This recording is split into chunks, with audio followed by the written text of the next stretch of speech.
Hello viewers, welcome to my channel. आज हम बड़ी सोच का बड़ा जादू बुक का 12 चैप्टर का फर्स्ट पार्ट पढ़ने जा रहे हैं। लक्ष्य बनाए सफल बने। इंसान ने जितनी भी तरक्की की है लक्ष्य बनाकर की ही है।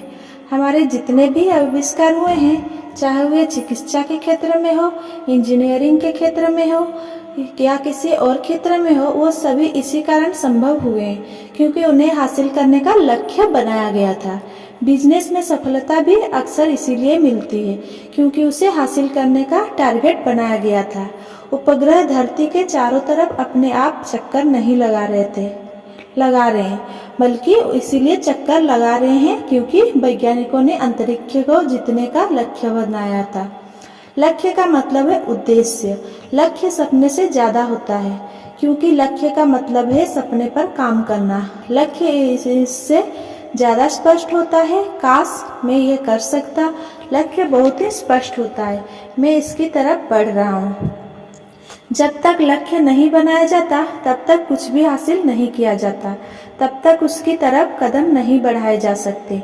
लक्ष्य के बिना व्यक्ति जीवन में इधर उधर भटकता रहता है, वह लड़खड़ाता रहता है और कभी यह नहीं जान पाता कि वो कहाँ जा रहा है, इसीलिए वो कहीं भी नहीं पहुँच पाता। लक्ष्य सफलता के लिए उसी तरह जरूरी है जिस तरह जीवन के लिए हवा जरूरी है। कोई भी बिना लक्ष्य के सफल नहीं हुआ, कोई भी बिना हवा के जीवित नहीं रहा। इसीलिए आप अच्छी तरह अपने लक्ष्य को तय कर ले कि आप कहाँ पहुँचना चाहते हैं। डेव महा ने कभी एडवर्टाइजिंग एजेंसी में $25 प्रति सप्ताह की नौकरी किया करते थे। 27 वर्ष की उम्र में वे एजेंसी की वाइस प्रेसिडेंट बन गए और 33 वर्ष की उम्र में वे गुड ह्यूमर कंपनी की प्रेसिडेंट बन गए। लक्ष्य के बारे में उनका कहना था, महत्वपूर्ण बात यह नहीं है कि आप कल क्या थे या आप आज क्या है, बल्कि महत्वपूर्ण बात तो यह है कि आप कल कहाँ पहुँचना चाहते हैं। महत्वपूर्ण बात यह नहीं है कि आप कल क्या थे या आप आज क्या हैं, बल्कि महत्वपूर्ण बात तो ये है कि आप कल कहाँ पहुँचना चाहते हैं। अच्छी कंपनियां अगले 10 से 15 साल के लक्ष्य बनाकर चलती है। सफल बिजनेसमैन को खुद से यह सवाल पूछना चाहिए कि आज से 10 साल बाद हम अपनी कंपनी को कहाँ देखना चाहते हैं। फिर वह उसके हिसाब से अपनी योजना बनाते हैं। नई मशीनें लगाई जाती है ताकि उत्पादन की क्षमता बढ़ सके, आज की जरूरत के हिसाब से नहीं बल्कि आज से 5 या 10 साल बाद की जरूरत के हिसाब से। ऐसे उत्पादों को विकसित करने के लिए शोध किया जाता है जो 10 साल से पहले बाजार में नहीं उतर पाएंगे। आधुनिक कंपनियां भविष्य को किस्मत के भरोसे नहीं छोड़ती। क्या आपको ऐसा करना चाहिए? हम में से हर व्यक्ति सफल कंपनियों से यह महत्वपूर्ण सबक सीख सकता है, हमें कम से कम 10 साल बाद तक की योजना बना लेनी चाहिए। आप 10 साल बाद अपनी जो इमेज बनाना चाहते हैं, आपको सबसे पहले तो अभी वो इमेज सोच लेनी चाहिए। यह एक बेहद महत्वपूर्ण विचार है। कोई कंपनी जो अच्छी तरह भविष्य की योजना नहीं बनाती, वो यूं ही चलती रहेगी। यह बीच में दिवालिया भी हो सकती है। इसी तरह जो व्यक्ति लंबे समय तय नहीं कर पाता, वो भी जिंदगी की भूल भुलैया में यूं ही भटकता रहेगा। बिना लक्ष्य के हमारा विकास नहीं होता है। मैं आपको एक उदाहरण बताना चाहता हूँ कि लंबी दूरी के लक्ष्य से सफलता किस तरह मिलती है। अभी पिछले हफ्ते एक युवक, मैं उसे एफ भी कहना चाहूँगा, अपने कैरियर की समस्या लेकर मेरे पास आया। एफ भी सभ्य और समझदार दिख रहा था। वो कुंवारा था और उसने 4 साल पहले ही अपना कॉलेज पूरा किया था। हमने उसके कामकाज, शिक्षा, उनकी योग्यताएं और उनकी सामान्य पृष्ठभूमि के बारे में चर्चा की। फिर मैंने उससे कहा, आप मुझसे नौकरी बदलने के बारे में सलाह लेने आए हैं, आप किस तरह की नौकरी चाहते हैं? उसने कहा, यही तो मैं आपसे पूछने आया हूँ, मुझे नहीं पता कि मैं क्या करना चाहता हूँ। उसकी समस्या बहुत ही आम समस्या है, परंतु मैंने महसूस किया कि इस व्यक्ति की मदद करने का यह तरीका नहीं है कि मैं इसे कोई कम संभावित नियोक्ताओं में शामिल करूं या मिलवा दूं। कैरियर चुनने से गलती करके उसने सीखना कोई अच्छा तरीका नहीं है, क्योंकि कैरियर की संभावनाएं दर्जनों होती है। इसीलिए सही नौकरी मिलने के अवसर भी दर्जनों में से एक होते हैं। मैं जानता था कि मुझे एफपी को यह एहसास कराना होगा कि किसी जगह अपना कैरियर बनाने से पहले उसे पहले यह जानना पड़ेगा कि उसकी मनचाही जगह कौन सी है। इसीलिए मैंने कहा, अब आप एक अलग नज़रिया से अपने कैरियर प्लान को देखो। क्या आप मुझे बताएंगे कि आज से 10 साल बाद आप अपनी कैसी इमेज दिखना चाहते हैं? एफबी ने काफ़ी सोच विचार कर कहा, मैं समझता हूँ कि मैं वही चाहता हूँ जो हर व्यक्ति चाहता है, एक अच्छी सी नौकरी जिसमें अच्छी तनख्वाह मिलती हो और एक अच्छा सा घर। सच कहूँ तो मैंने इसके बारे में ज़्यादा नहीं सोचा।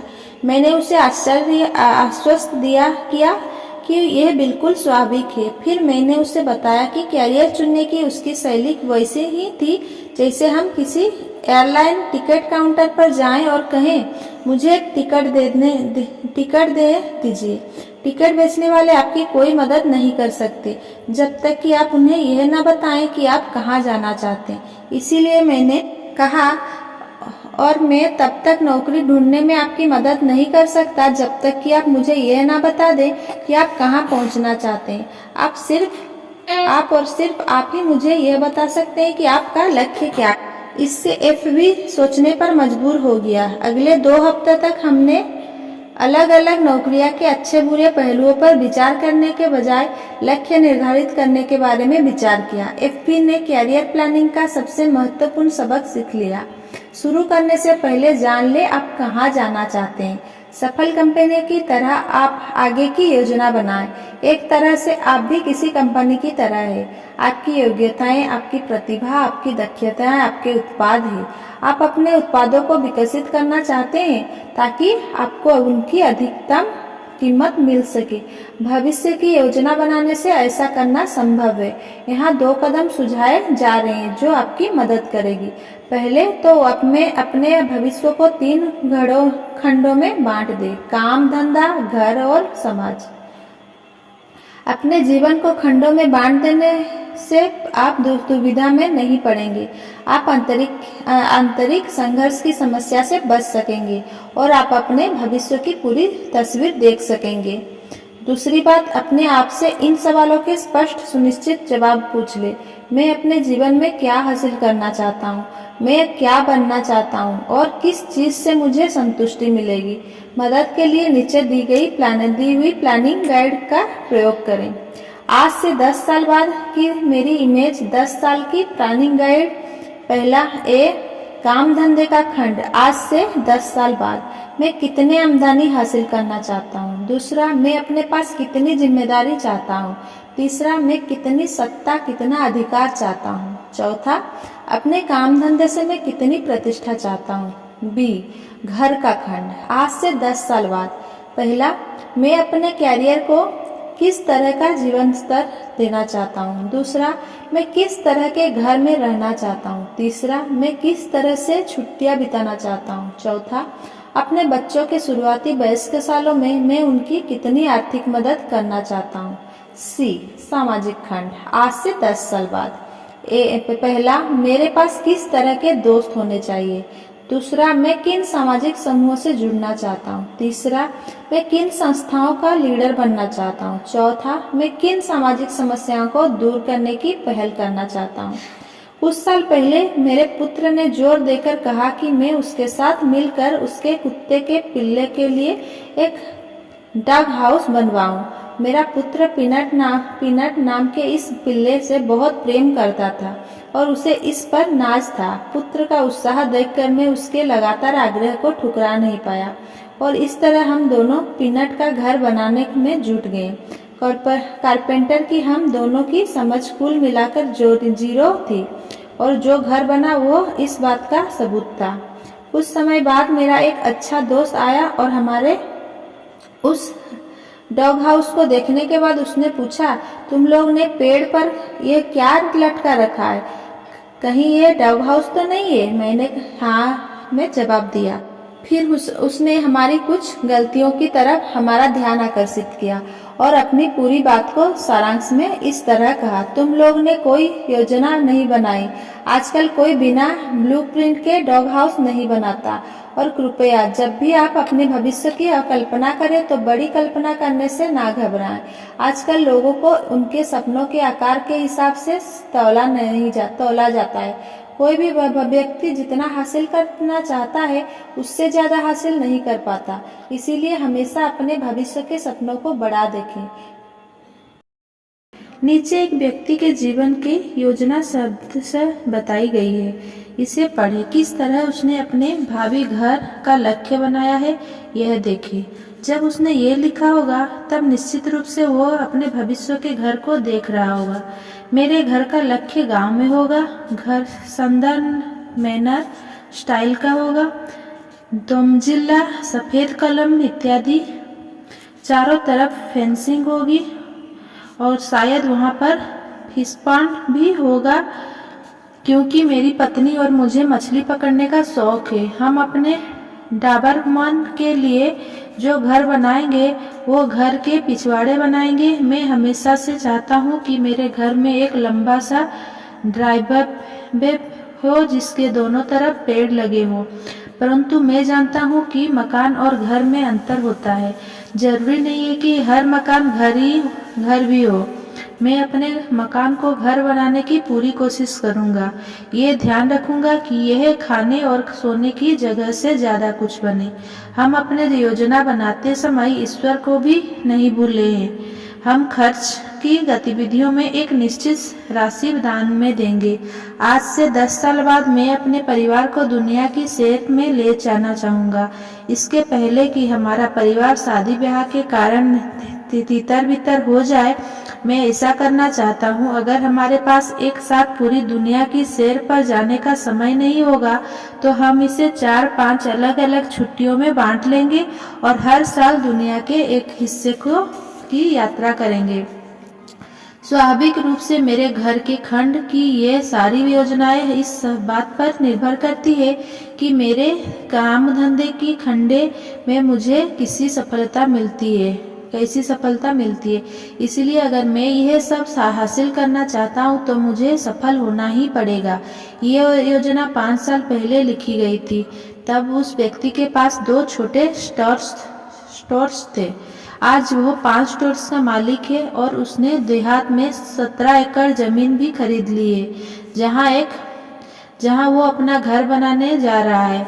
वो अपने लक्ष्य की तरफ लगातार बढ़ रहा है। आपके जीवन के 3 खंड आपस में जुड़े हुए हैं।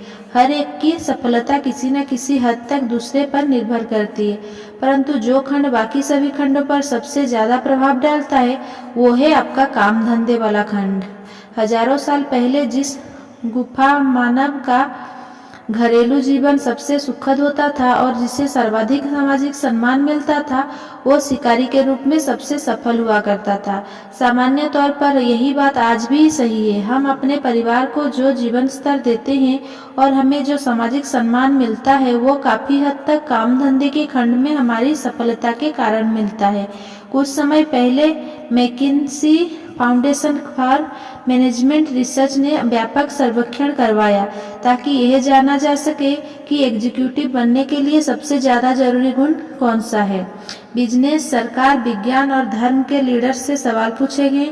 हर बार अलग अलग तरीकों से इन शोधकर्ताओं को एक ही जवाब मिला। एग्जीक्यूटिव की सबसे महत्वपूर्ण योग्यता उसकी आगे बढ़ने की प्रबल इच्छा होती है। जन बनामेकर की सलाह याद रखें, कोई व्यक्ति जब तक अपने काम में अपने आप को झोंक नहीं देता तब तक वो महान काम नहीं कर पाता। अगर इसका सही दोहन किया जाए तो प्रबल इच्छा में अंततः शक्ति है। इच्छा का अनुसरण करने की असफलता वह न करना जो आप करना चाहते हैं। औसत दर्जे की जिंदगी या असफलता का रास्ता है। मुझे एक कॉलेज के अखबार के बेहद प्रतिभाशाली युवा लेखक के साथ हुई चर्चा याद आती है। इस युवक में प्रतिभा थी। अगर किसी व्यक्ति में पत्रकारिता के करियर में सफल होने का मादा था तो वो यही व्यक्ति था। उसके ग्रेजुएशन के कुछ समय पहले मैंने उससे पूछा, ड्रेन तुम अब क्या करोगी? पत्रकारिता के कैरियर में जाओगे? डैन ने मेरी तरफ देखा और कहा, अरे नहीं, मुझे लिखना और रिपोर्टिंग करना बहुत पसंद है और मुझे कॉलेज के अखबार में काम करने में बहुत मज़ा भी आता है, परंतु पत्रकारों की कमाई थोड़ी सी होती है और मैं भूखे नहीं मरना चाहता। इसके बाद मैं 5 साल तक डैन से नहीं मिला। फिर एक शाम को वो मुझे न्यू ऑरलियंस में मिला। डैन किसी इलेक्ट्रॉनिक्स कंपनी में असिस्टेंट पर्सनल डायरेक्टर के रूप में काम कर रहा था और उसने मुझे जल्दी ही बता दिया कि वो अपने काम से संतुष्ट नहीं है। मेरी तनख्वाह तो अच्छी है, मेरी कंपनी भी अच्छी है और यहाँ जहाँ तक जॉब सिक्योरिटी का सवाल है वो मेरे पास है, परंतु इस काम में मेरा दिल नहीं लगता। अब मैं सोचता हूँ कि काश कॉलेज के बाद मैंने किसी प्रकाशक के यहाँ था किसी अखबार में काम किया होता। डैन के रवैये से बोरियत और अरुचि साफ झलक रही थी। वो हर चीज में बुराई देख रहा था। जब तक वो अपनी नौकरी छोड़कर पत्रकारिता में नहीं जाएगा, उसे उसकी मनचाही सफलता हासिल नहीं हो पाएगी। सफलता में पूरे मन से प्रयास की जरूरत होती है और आप किसी काम में पूरा मन तभी लगा सकते हैं जब आप उसे पसंद करते हो। अगर डैन ने अपना मनपसंद काम किया होता तो वो आज अखबार की दुनिया में काफी ऊपर होता और लंबे समय में उसे आज से ज्यादा पैसा और मानसिक संतोष मिल रहा होता। अपने नापसंद के काम को छोड़कर अपना मनपसंद काम करना वैसा ही है जैसे 10 साल पुरानी कार में 500 हॉर्स पावर की मोटर लगा दी जाए। हम सभी में इच्छाएं होती है, हम सभी अपने सपने देखते हैं कि हम सचमुच क्या करना चाहते हैं, परंतु हम में से बहुत कम लोग ही वास्तव में अपने इच्छाओं का कहना मानते हैं। इसके बजाय हम वो अपनी इच्छाओं का गला घोट देते हैं। सफलता की हत्या करने के लिए हम 5 तरह के हथियारों का इस्तेमाल करते हैं। इन हथियारों का नष्ट कर दें क्योंकि ये हथियार खतरनाक है। पहला, खुद को नाकाबिल समझना। अपने दर्जनों लोगों को यह कहते सुना होगा, मैं डॉक्टर या एग्जीक्यूटिव या कमर्शियल असिस्टेंट या बिजनेसमैन बनना चाहता हूँ, परंतु मैं ऐसा नहीं कर सकता। मुझ में इतनी प्रतिभा नहीं है। अगर मैंने कोशिश की तो मैं सफल नहीं हो पाऊंगा। मेरे पास शिक्षा और या अनुभव की कमी है। कोई युवक युवतियां अयोग्यता की छुरी से अपनी इच्छा को मार डालते हैं। दूसरा, सुरक्षा की बीमारी। जो लोग कहते हैं मैं जहाँ हूँ वहीं सुरक्षित हूँ, वे अपने सपनों की हत्या करने में सुरक्षा के हथियार का इस्तेमाल करते हैं। तीसरा, प्रतियोगिता। इस क्षेत्र में पहले से ही बहुत सारे लोग हैं। यहाँ तो लोग एक के ऊपर एक खड़े हुए हैं, जैसे विचार भी इच्छा को तत्काल मार डालते हैं। चौथा, माता पिता के आदेश। मैंने सैकड़ों बच्चों को अपना कैरियर चुनते समय यह कहते सुना है, मेरा मन तो दूसरा कैरियर चुनने का था, परंतु मेरे माता पिता ने मुझसे यह कैरियर चुनने के लिए कहा, इसीलिए मैंने इसे ही चुन लिया। ज्यादातर माता पिता अपने बच्चों को जानबूझकर यह आदेश नहीं देते कि उन्हें क्या करना चाहिए। हर बुद्धिमान माता पिता अपने बच्चों को जिंदगी में सफल देखना चाहता है। अगर बच्चा शांति से यह समझ जाए कि वो दूसरा कैरियर क्यों चुनना चाहता है, तो माता पिता उसकी बात सुनेंगे और कोई तनाव पैदा नहीं होगा, क्योंकि बच्चे के कैरियर के बारे में माता पिता और बच्चे दोनों का लक्ष्य एक ही है, सफलता।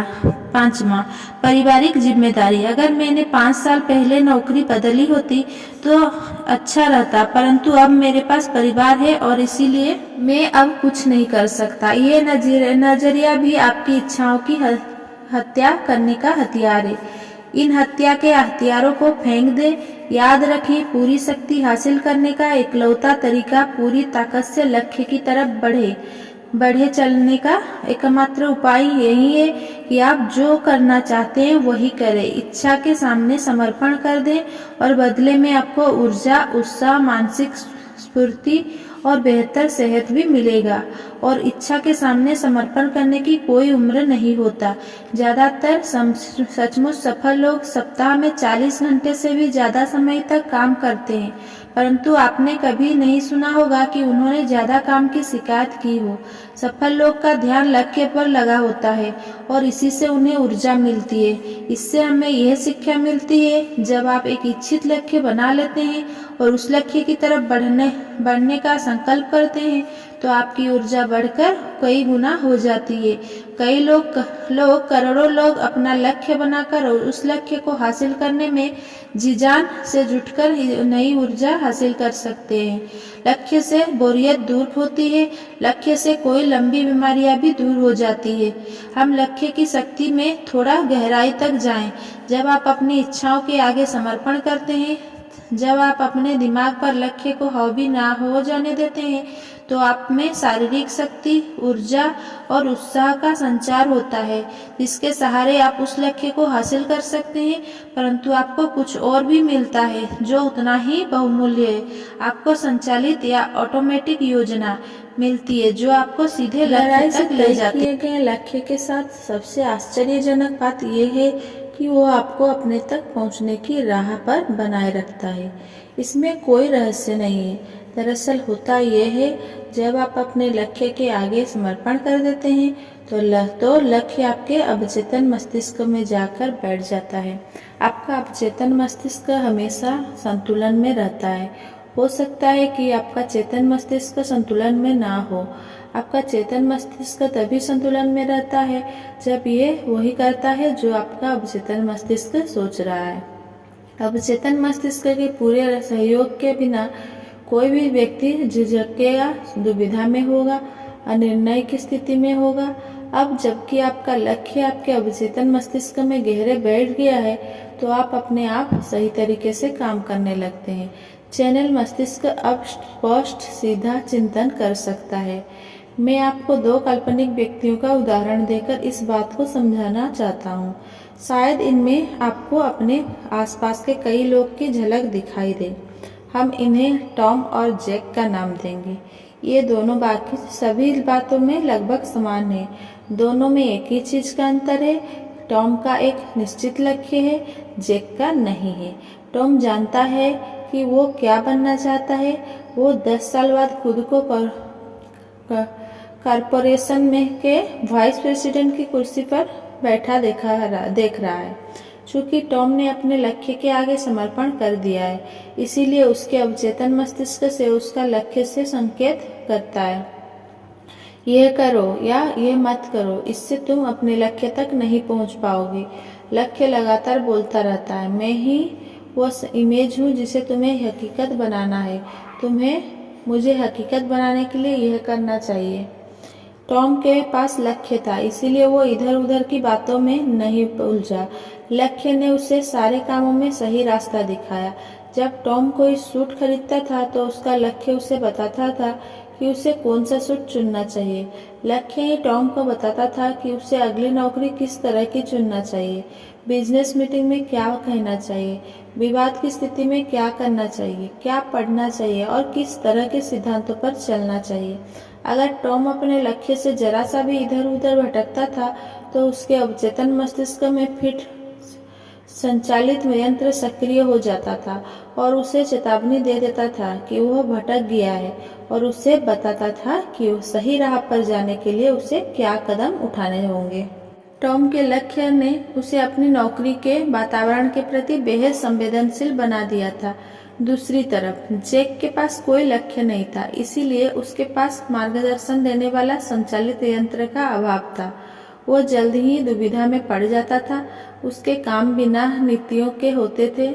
वो हिचकता था, कभी इधर कभी उधर जाता था। वो सोचता था कि उसे इस हालत में क्या करना चाहिए, चूंकि उसके पास लक्ष्य को हासिल करने की लगन नहीं थी। इसीलिए जैक औसत जिंदगी की आसान राह पर लड़खड़ाता हुआ चल रहा था। क्या मैं आपसे ऊपर लिखे खंड को दोबारा पढ़ने का आग्रह कर सकता हूँ? ऐसा अभी करें। इस अवधारणा को अपने दिमाग में बैठ जाने दें। बेहद सफल लोगों के जीवन का अध्ययन करें। यह देखें कि उन सभी ने अपने लक्ष्य के प्रति समर्पण कर दिया है। देखें कि किस तरह किसी बेहद सफल व्यक्ति की जिंदगी उसके लक्ष्य के चारों तरफ घूमती है। लक्ष्य के सामने समर्पण करें, सचमुच समर्पण करें, उसे अपने दिमाग पर हावी हो जाने दें और तब लक्ष्य आपको वो वास्तव संचालित मार्गदर्शन प्रदान करेगा जो आपको लक्ष्य तक पहुंचाने में सहयोग होगा।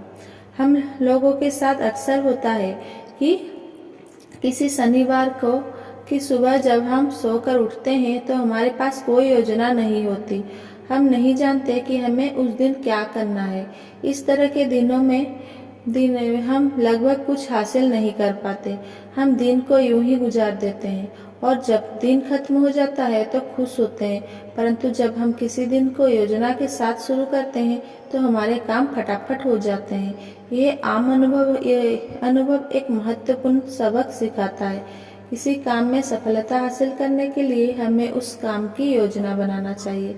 द्वितीय विश्व युद्ध के पहले वैज्ञानिकों को परमाणु की प्रबल शक्ति का आभास था, परंतु वे यह नहीं जानते थे कि परमाणु को किस तरह विखंडित किया जाए ताकि इसकी प्रबल शक्ति का विस्फोट हो। जब अमेरिका युद्ध में उतरा तो भविष्यदर्शी वैज्ञानिकों ने परमाणु बम की संभावित शक्ति को देखा। तत्काल एक योजना बनी जिसका सिर्फ एक लक्ष्य था, परमाणु बम बनाना। बाकी सब इतिहास है। कुछ ही सालों में लगन और मेहनत रंग लाई, परमाणु बम गिराए गए और युद्ध खत्म हो गया। परंतु अगर लक्ष्य हासिल करने की योजना नहीं बनी होती तो परमाणु की विखंडित करने की प्रक्रिया शायद इतनी जल्दी नहीं हो पाती।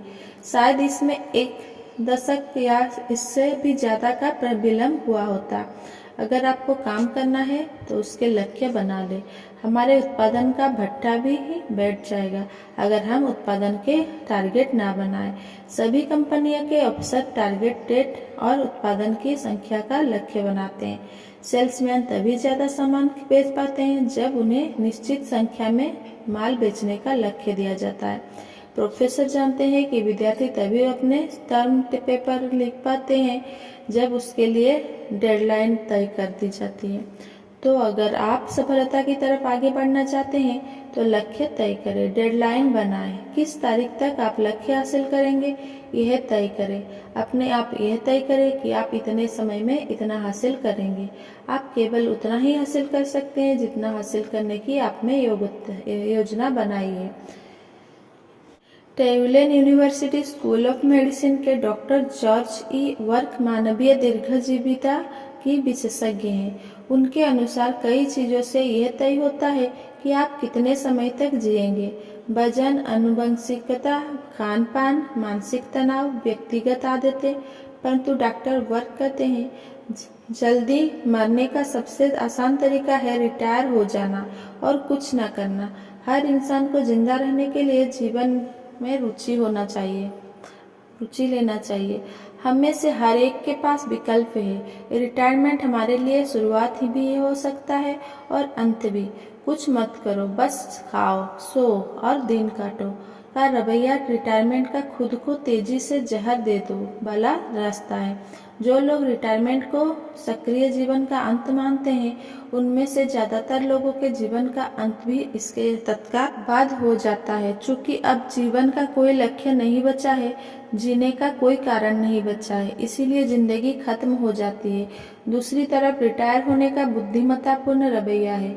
मैं अब नए सिरे से शुरुआत करूंगा। मेरे बहुत अच्छे दोस्त ल्यू गार्डन ने रिटायर होने के इसी तरीके को चुना।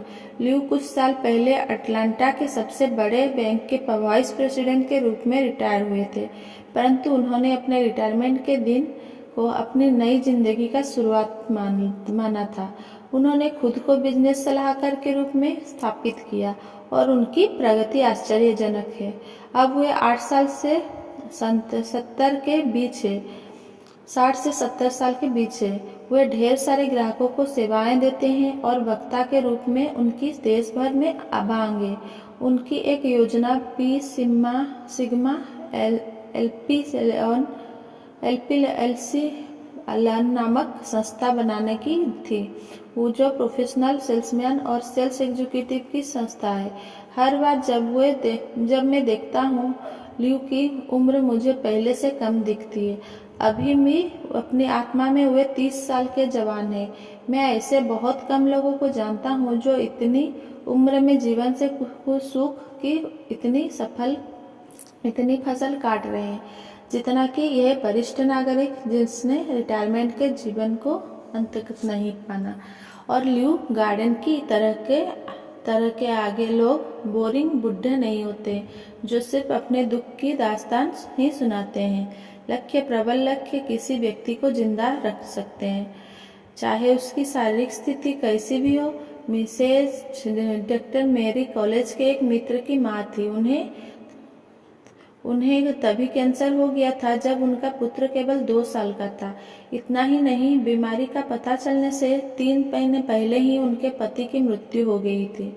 उनको डॉक्टर ने उन्हें कई दिलासा नहीं दिया, परंतु मिसेज डी ने हार नहीं मानी। उनका संकल्प था कि वे अपने 2 साल के बच्चे को सफलतापूर्वक कॉलेज की पढ़ाई पूरी करवाएगी। अपने पति द्वारा छोड़ी गई छोटी सी किराने की दुकान चलाकर उन्होंने पढ़ाई के लिए पैसे जुटाना शुरू किए। उनके बहुत से ऑपरेशन हुए। हर बार डॉक्टर यही कहते थे, बस कुछ महीने और। कैंसर तो कभी खत्म नहीं हुआ, परंतु कुछ महीने खींचते चले गए और 20 साल बन गए। उन्होंने अपने बच्चे को सफलतापूर्वक कॉलेज की पढ़ाई खत्म करते और डिग्री लेते देखा। इसके 6 हफ्ते बाद वे चल बसी। लक्ष्य, प्रबल लालसा में इतनी शक्ति थी कि वे मौत से 2 दशक तक लड़ती रही। लंबे जीवन के लिए लक्ष्य का प्रयोग करें। दुनिया की कोई भी दवा और आपका डॉक्टर भी यह मानेगा, जीवन को बढ़ाने में इतनी सक्षम नहीं होती जितने की कुछ करने की इच्छा होती है। वह व्यक्ति जो अधिकतम सफलता हासिल करने के लिए कृत संकल्प है, वो सिद्धांत सीख जाता है कि प्रगति एक समय में एक कदम चलने का नाम है। एक एक ईंट लगाकर ही घर बनता है। फुटबॉल के खेल में भी एक एक मैच करके ही विश्व कप जीता जाता है। कई डिपार्टमेंट स्टोर एक एक नए ग्राहक से ही बढ़ता है। हर महान सफलता छोटी छोटी सफलताओं की श्रृंखला होती है। एरिक सेवरिट जाने माने लेखक है। उन्होंने रीडर्स डाइजेस्ट अप्रैल 1957 में लिखा है कि उन्होंने जो सबसे बढ़िया सलाह सीखी है वो है अगले मील का सिद्धांत। यहाँ पर उनके लेख का कुछ हिस्सा दिया जा रहा है। द्वितीय विश्व युद्ध के दौरान मुझे और कई दूसरे लोगों को क्षतिग्रस्त हवाई जहाज से पैराशूट से छलांग लगाकर बर्मा भारत की सीमा के पहाड़ी या जंगलों में कूदना पड़ा। इस बात की कई उम्मीद नहीं थी कि अगले कुछ सप्ताहों तक हमारे बचाव के लिए कोई टीम वहां पहुंचती, और तब हमने भारत की तरफ एक दर्दनाक लंबी यात्रा शुरू की। हमें 140 मील का फासला तय करना था। बीच में पहाड़ थे, अगस्त की गर्मी थी और मानसून की बारिश थी। सफर के पहले ही घंटे में मेरे जूते में एक कील 1 फुट गहरी घास धंस गई। शाम तक मेरे दोनों पैरों में सिक्कों के आकार के छाले हो गए। क्या मैं 140 मील तक लड़खड़ाते हुए चल सकता था? क्या दूसरे लोग इतनी दूर चल पाएंगे, जबकि उनमें से कोई की हालत तो मुझसे भी बदतर थी। हम लोगों को यह विश्वास था कि हम ऐसा नहीं कर सकते, परंतु हम अगली चोटी पे तक तो पहुंच ही सकते थे। हम रात गुजारने के लिए अगले गांव तक को पहुंच ही सकते थे, और हमारा लक्ष्य एक दिन में बस इतना ही करना तो था। जब मैंने नौकरी छोड़ी और 2.5 लाख शब्दों की एक पुस्तक लिखने का फैसला किया, तो मैंने पूरी योजना के बारे में एक साथ नहीं सोचा। अगर मैंने ऐसा किया होता तो मैं यह महत्वाकांक्षी पुस्तक कभी पूरी नहीं कर पाया होता। मैंने केवल अगले पैराग्राफ के बारे में विचार किया, अगले पेज के बारे में नहीं, और अगले अध्याय के बारे में नहीं तो बिल्कुल भी नहीं। इस तरह पिछले ये 6 महीनों से मैंने कुछ नहीं किया, केवल एक पैराग्राफ के बाद दूसरा पैराग्राफ लिखता रहा और पुस्तक अपने आप तैयार हो गई। बरसों पहले मैंने हर रोज लिखने और ब्रॉडकास्टिंग का काम अपने हाथ में लिया, जो आज 2000 पांडुलिपियों में से ज्यादा हो चुका है। अगर तब किसी ने मुझसे एक साथ 2000 पांडुलिपियों को लिखने का कॉन्ट्रैक्ट साइन करवाया होता, तो मैं इतने बड़े काम को करने में अपने असमर्थता व्यक्त कर देता, परंतु मुझे सिर्फ एक पांडुलिपि लिखने के लिए कहा गया। इसके बाद फिर एक, और मैंने हमेशा यही किया है। अगले मील का सिद्धांत एरिक रेबरिड के लिए काम कर गया, और ये आपके लिए भी काम करेगा। कदम दर कदम का तरीका किसी भी लक्ष्य को हासिल करने का इकलौता बुद्धिमत्तापूर्ण तरीका है। धूम्रपान छोड़ने का सर्वश्रेष्ठ फार्मूला जिसने मेरे कई दोस्तों की सिगरेट छुड़वा दी थी है। वो अगले घंटे का फॉर्मूला है। अंतिम लक्ष्य तक पहली ही बार में पहुंचने के बजाय यानी कभी धूम्रपान ना करने का संकल्प ले लेना उतना कारगर नहीं होता जितना कि अगले घंटे सिगरेट ना पीने का संकल्प। जब घंटा खत्म होता है तो धूम्रपान करने वाले अपने संकल्प को एक और घंटे के लिए बढ़ा देता है। फिर जब इच्छा कम होते जाती है तो इस समय को 2 घंटे रखा जा सकता है और इसके बाद 1 दिन। अंततः लक्ष्य हासिल हो जाता है। वो व्यक्ति जो एकदम इस आदत को छोड़ना चाहता है वो इसीलिए सफल होता है क्योंकि इसमें असहनीय मनोवैज्ञानिक वेदना होती है। सिगरेट के बिना 1 घंटे रहना आसान है, सिगरेट के बिना जिंदगी भर रहना कठिन है। किसी भी लक्ष्य को हासिल करने में कदम दर कदम चलने के तरीके ही की जरूरत होती है। जूनियर एग्जीक्यूटिव के लिए हर काम चाहे वो कितना भी छोटा नजर आता हो आगे बढ़ने का एक मौका देता है। एक समय में एक ग्राहक को सामान बेचकर ही सेल्समैन मैनेजमेंट की जिम्मेदारी उठाने काबिल समझा जाता है।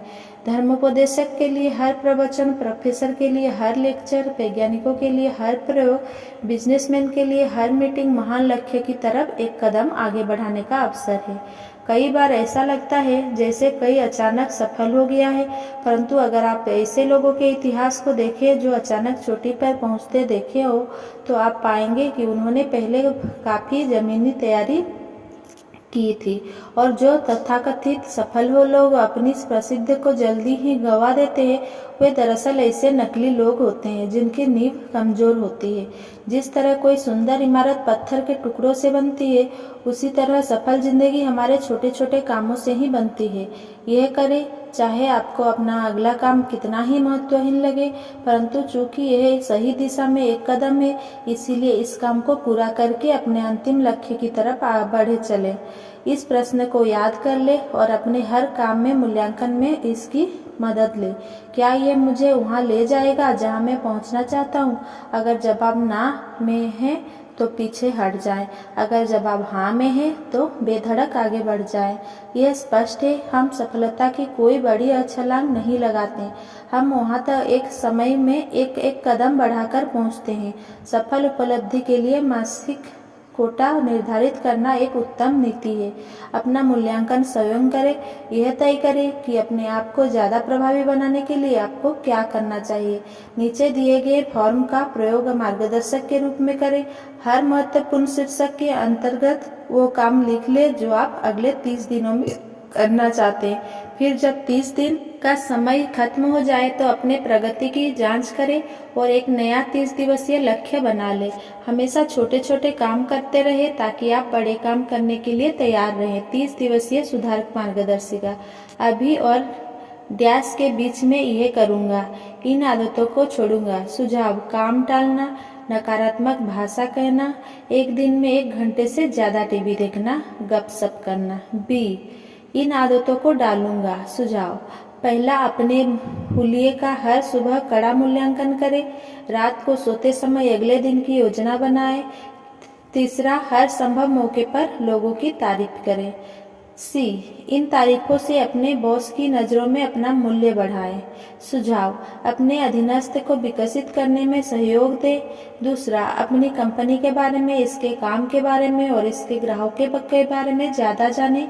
तीसरा, अपनी कंपनी को अधिक प्रभावी बनाने के लिए 3 स्पष्ट सुझाव दें। डी, अपने घर पर मैं अपना मूल्य इस तरह बढ़ाऊंगा। सुझाव: अपनी पत्नी के छोटे छोटे कामों की तारीफ करूंगा जिन्हें मैं अब तक अनदेखा किया करता था। दूसरा, सप्ताह में 1 बार अपने पूरे परिवार के लिए कुछ खास करूंगा। तीसरा, अपने परिवार को हर दिन 1 घंटे का अविभाजित समय दूंगा। ई, इन तरीकों से अपने दिमाग को पैना करूंगा। सुझाव: अपने क्षेत्र की व्यावसायिक पत्रिकाओं को पढ़ने में हर हफ्ते 2 घंटे का समय दूंगा। आत्मसुधार की एक पुस्तक पढ़ूंगा। 4 नए दोस्त बनाऊंगा। 4, चुपचाप एकांत में बैठकर 30 मिनट रोज चिंतन करूंगा। अगली बार जब आप किसी सभ्य व्यक्ति, संस्कारवान व्यक्ति, अच्छे वक्ता, आकर्षक तरीके से तैयार हो व्यक्ति, प्रभावी व्यक्ति को देखे तो खुद को याद दिलाए कि वो इस तरह से पैदा नहीं हुआ था। उसने इस तरह बनने के लिए हर दिन कोशिश की होगी, लगातार कोशिश की होगी। नई अच्छी आदतें डालना और पुरानी बुरी आदतें को छोड़ना हर दिन की इसी कोशिश का हिस्सा है। अभी हाल अपनी 30 दिवसीय सुधार मार्गदर्शिका तैयार करें। अक्सर जब मैं लक्ष्य निर्धारित करने की बात करता हूँ तो कोई ना कोई इस तरह की बात कहता है। मैं जानता हूँ कि लक्ष्य की तरफ काम करना महत्वपूर्ण है, परंतु अक्सर में ऐसी घटनाएं हो जाती है जिनसे मेरी योजना गड़बड़ हो जाती है। ये सच है कि कोई बार ऐसी घटनाएं हो जाती है जो आपके लक्ष्य की राह में बाधा खड़ी कर देती है। जैसे आपके परिवार में कोई गंभीर बीमारी या मृत्यु हो जाए, आप जिस नौकरी की कोशिश कर रहे हो वो पद ही समाप्त हो जाए, या आपके साथ कोई दुर्घटना हो जाए, तो हम इस विचार को अपने दिमाग से में गहरे बैठा लें। वैज्ञानिक वैकल्पिक रास्ते तैयार रखें। अगर आप किसी सड़क पर जा रहे हो और आपके जिस सच्ची शिक्षा में निवेश करना चाहिए वो है आपके दिमाग को विकसित करने वाली शिक्षा। कोई व्यक्ति आपको बीच में रास्ता बंद हो का बोर्ड दिखाई देता है तो आप वहीं पर डेरा नहीं डाल देते, ना ही आप घर वापस लौट जाते हैं। वो रास्ता बंद है, इसका मतलब सिर्फ इतना सा है कि आप उस रास्ते से अपने लक्ष्य तक नहीं पहुंच सकते। आपको अपने लक्ष्य तक पहुंचने के लिए किसी दूसरे रास्ते से जाना होगा। ये देखें कि सेना के अधिकारी किस तरह योजना बनाते हैं। जब वे अपने लक्ष्य को हासिल करने के लिए मास्टर प्लान बनाते हैं तो वे वैकल्पिक योजनाएं भी बनाते हैं। अगर कोई अप्रत्याशित घटना हो जाती है जिससे प्लान ए सफल नहीं हो सकता तो वे प्लान बी पर काम करने लगते हैं। आप हवाई जहाज में तब भी आराम से बैठे रहते हैं जबकि वो हवाई अड्डा पास हो जहां आपको उतरना है, लेकिन वहां हवाई जहाज उतरना फिलहाल संभव नहीं है। आप घबराते नहीं हैं क्योंकि आप जानते हैं कि हवाई जहाज चलाने वाले के पास उतरने की वैकल्पिक जगह है और पर्याप्त रिजर्व ईंधन है। वो व्यक्ति दुर्लभ ही होगा जिनके बहुत बड़ी सफलता पाई हो और अपने जीवन में उसने कभी वैकल्पिक रास्ते का इस्तेमाल ना किया हो। ऐसे बहुत से लोग हैं जिन्होंने वैकल्पिक रास्ता का इस्तेमाल करके सफलता पाई है। जब आप वैकल्पिक रास्ते पर चलते हैं तो आप अपने लक्ष्य नहीं बदलते, आप सिर्फ अपने रास्ते बदलते हैं। आपने कई लोगों को यह कहते सुना होगा, काश मैंने वो स्टॉक उस समय खरीदा होता, आज मेरे पास ढेर सारा पैसा होता। आमतौर पर लोग स्टॉक या बॉन्ड या रियल एस्टेट या किसी दूसरे किस्म की जायदाद में निवेश करने के बारे में सोचते हैं, परंतु सबसे बड़ा और सबसे लाभदायक निवेश खुद में निवेश करना होता है। ऐसी चीजें खरीदना जिनसे आपकी मानसिक योग्यता और शक्ति बढ़े। प्रगतिशील कंपनियां जानती हैं कि आज से 5 साल बाद वे कितनी मजबूत होगी। यह उन आने वाले 5 सालों में तय नहीं होगा, बल्कि अभी तय होगा और इस बात से तय होगा कि वे इस साल उस योजना में कितना निवेश कर रही है। लाभ केवल एक ही स्रोत से आते हैं, निवेश। यह काम सबके लिए एक सबक है। लाभ के लिए आगे आने वाले सालों में औसत आमदनी से ज़्यादा हासिल करने के लिए हमें खुद में निवेश करना चाहिए। हमें अपने लक्ष्य को हासिल करने के लिए निवेश करना चाहिए। यहाँ 2 दृढ़ आत्मनिवेश तकनीकी दी जा रही है जो आपके भविष्य को सुधारने में आपके बहुत काम आएगी। पहला, शिक्षा में निवेश करें। खुद में निवेश करते समय सच्ची शिक्षा में निवेश करना सबसे अच्छा निवेश होता है, परंतु सबसे पहले हम यह सुनिश्चित कर लें कि वास्तव में शिक्षा से हमारा आशय क्या है। कई लोग की नज़र में शिक्षा का मतलब स्कूल या कॉलेज में बिताए गए सालों हासिल की गई डिग्रियां, प्रमाण पत्र या डिप्लोमा होते हैं, परंतु शिक्षा के संबंध में मात्रा या संख्या की इस शैली से जरूरी नहीं है कि आप सफल व्यक्ति बन जाएं। जनरल इलेक्ट्रॉनिक के चेयरमैन राफेल जे कर्डिनर ने शिक्षा के बारे में चोटी के बिजनेस मैनेजमेंट की दृष्टिकोण को इन शब्दों में व्यक्त किया।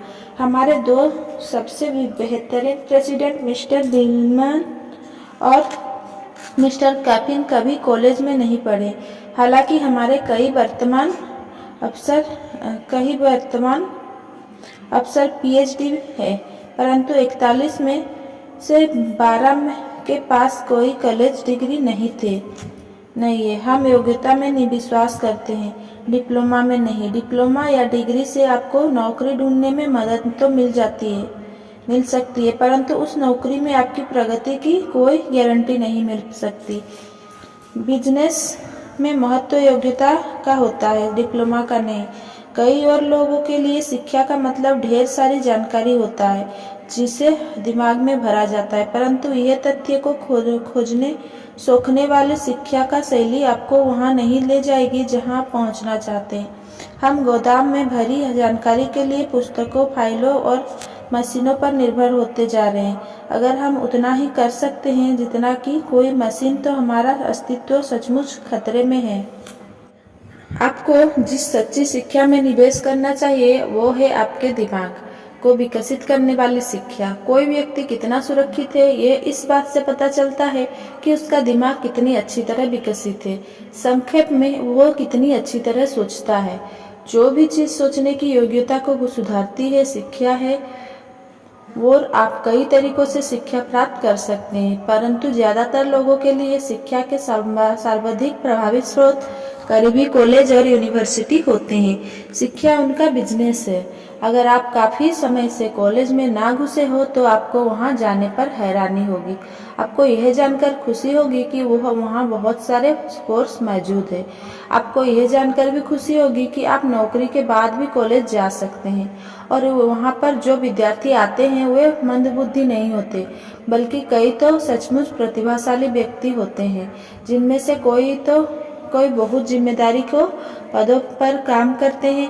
मैंने हाल ही में 25 लोगों की एक इवनिंग क्लास ली थी, जिसमें एक विद्यार्थी 12 स्टोर्स की रिटेल चेन का मालिक था, नेशनल फूड चेन के 2 खरीदार थे, 4 ग्रेजुएट इंजीनियर थे, एक एयरफोर्स कर्नल था और कई अच्छे स्टेटस के लोग थे। आजकल कई लोग शाम के कॉलेज में पढ़कर अपनी डिग्रियां हासिल करते हैं, परंतु डिग्री जो आखिर केवल एक कागज का टुकड़ा है, उनकी मुख्य प्रेरणा नहीं है।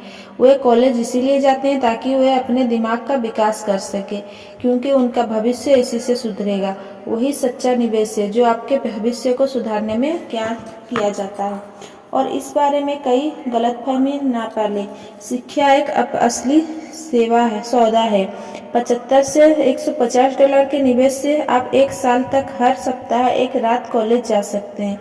अपनी सालाना आमदनी के हिसाब से इसका प्रतिशत निकालें और खुद से पूछें, क्या मेरा भविष्य इस काबिल भी नहीं है कि मैं इसके लिए यह छोटा सा निवेश कर सकूं? क्यों ना इस निवेश को करने का फैसला अभी हाल कर ले। कॉलेज में फोन करें जिंदगी भर हर सप्ताह 1 रात। यह आपको प्रगतिशील युवा चौकस बनाए रखेगा। यह आपको आपकी रुचियां के क्षेत्रों से जोड़े रखेगा और यह आपको ऐसे लोगों से भी जोड़े रखेगा जो आप ही की तरह एक सफलता के रास्ते पर चल रहे हैं। दूसरा, विचारदाताओं में निवेश करें।